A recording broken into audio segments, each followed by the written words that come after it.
Hi, this is Russ with bloggingforchrist.net, and in today's video we're going to talk about overcoming strongholds.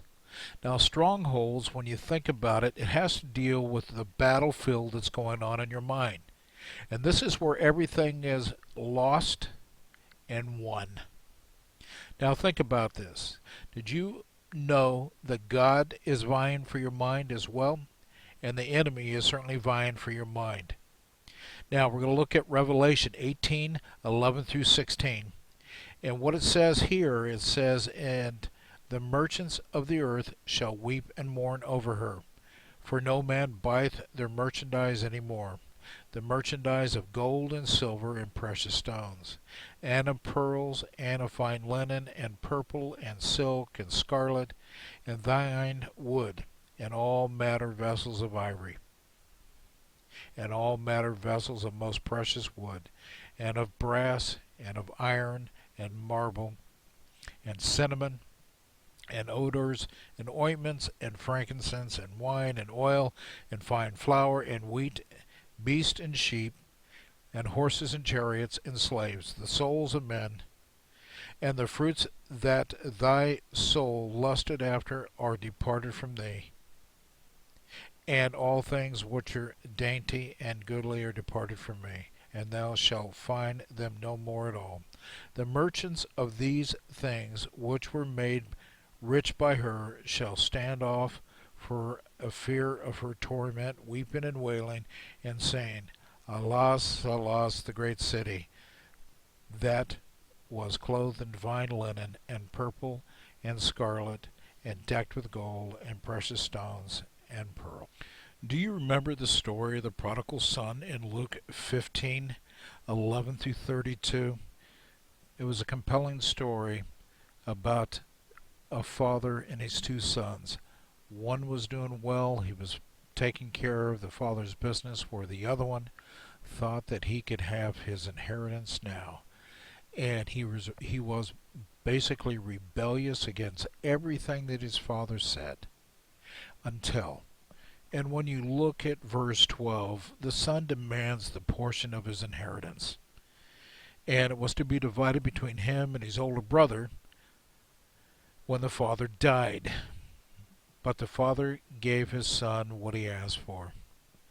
The son rebelled against everything that his father would have taught him up to that point.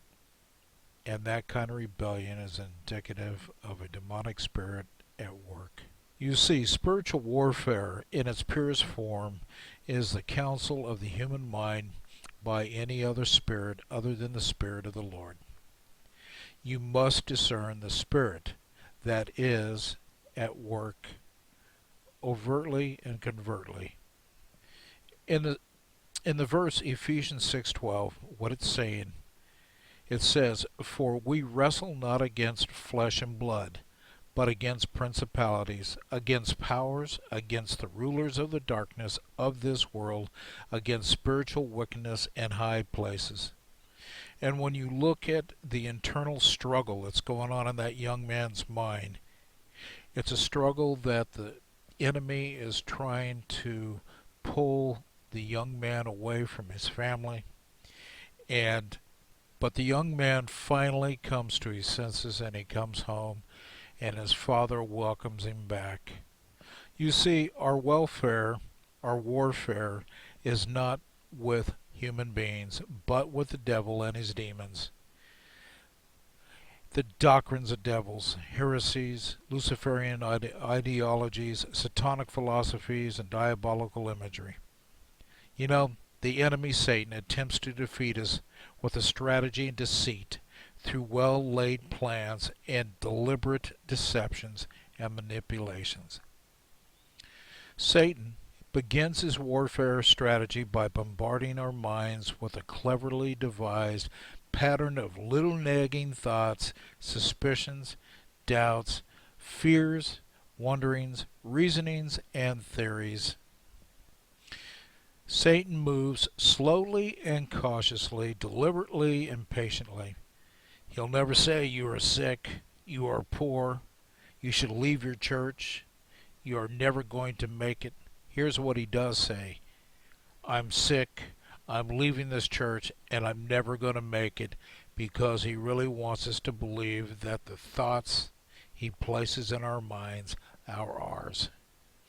And back to the story about the father and the two sons, the one that rebelled and the one that remained faithful. But they were raised biblically. And Proverbs 22:6 says, "Train up a child in the way he should go, and when he is old, he will not depart from it." But what happened was, this allowed him to release his son into the world and be taught and rescued by Jehovah himself to bring him back home. And the Bible says that he came to himself, Luke 15:17. He finally came to his senses, his mind was restored, his soul was redeemed, the battlefield of his mind was reclaimed for the kingdom. 2 Corinthians 10:4-6 says, "For the weapons of our warfare are not carnal, but mighty in God for pulling down strongholds, casting down arguments and every high thing that exalts itself against the knowledge of God, bringing every thought into captivity to the obedience of Christ, and bring ready to punish all disobedience when your obedience is fulfilled." That's 2 Corinthians 10:4-6. I hope this video helped you today.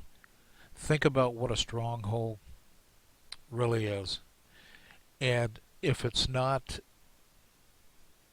a thought that is focused on doing the will of Jesus Christ, and it's a thought that deals with yourself or something very negative, you know it's not coming from God himself, it's coming from Satan himself, or one of his diabolical demons that is trying to cause havoc on your mind. Have a great day today. Looking forward to bringing you another video in this series on strongholds. As it's been said in the past, be blessed by the best, and God bless.